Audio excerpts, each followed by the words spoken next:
ചിറയൻകീഴിലെ കായൽത്തോട്ടിൽ നഞ്ച് കലക്കിയതായി പരാതി. മത്സ്യങ്ങൾ ചത്തുപൊന്തി.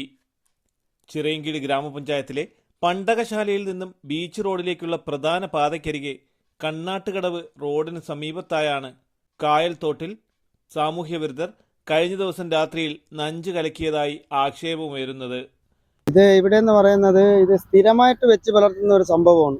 ഇത് നഞ്ച് കൊണ്ടുവന്ന് ഈ വട്ടത്തിൽ അടിക്കുക. മത്സ്യത്തൊഴിലാളി, അതായത് ഈ കായലിൽ സജീവമായി ജോലി ചെയ്ത് ജീവിക്കുന്നവരെ ഈ ഒരു ദ്രോഹിക്കുന്ന ഒരു പരിപാടിയാണ് ഈ കാണിച്ചുകൊണ്ടിരിക്കുന്നത്. ഇതിപ്പോൾ തന്നെ ഇവിടെ ഭയങ്കര സ്മെല്ലായി. ഇനിയിപ്പോൾ 2 ദിവസം കഴിയുമ്പോൾ മനുഷ്യർക്ക് ഇവിടെ നിൽക്കാൻ പറ്റില്ല. ഈ തീരദേശവാസികൾക്ക് ഇവിടെ കിടക്കാൻ പോലും പറ്റില്ല. ഇതിന് ഒരു ഇതുണ്ടാവണം. ഇതിന്റെ വിഷാംശം ഉള്ളിൽ ചെന്ന നിരവധി മത്സ്യങ്ങൾ ചത്തുപൊന്തി. പ്രദേശത്ത് മുൻപും സമാനമായി കായൽത്തോട്ടിൽ നഞ്ചു കലക്കുക പതിവായിരുന്നുവെന്ന് നാട്ടുകാർ പരാതിപ്പെടുന്നു. അല്ല, ഇവിടെ ഈ സ്ഥിരമായിട്ട് നഞ്ചടിച്ചാണ് ഈ മീൻ നശിപ്പിക്കുന്നത്. ഇവിടെ എല്ലാ മാസവും അമ്മമാരിവിടെ ഏത് പാർട്ടിയാണ് നമുക്കറിയാം, അവർക്ക് പേര് കറക്റ്റ് നമുക്ക് അറിയില്ല. രാത്രിയാണ് നഞ്ചടിക്കുന്നത്. ഇത് സ്ഥിരമായിട്ടുള്ള ഒരു പരിപാടിയാണ്. ഇത് ഫിഷറീസിൽ അറിയിച്ചിട്ടും ഫിഷറീസ് വരെ നമ്മൾ അറിയിച്ചിട്ടില്ല. ഇവിടെ പോലീസിനെ അറിയിച്ചു കഴിഞ്ഞാൽ പോലീസ് ഒന്ന് നോക്കിയിട്ട് പോകണേ. അത് വേറെ ഒന്നും ഇവിടെ നടപടി ഉണ്ടാവുന്നില്ല അതിന് വെച്ചിട്ട്.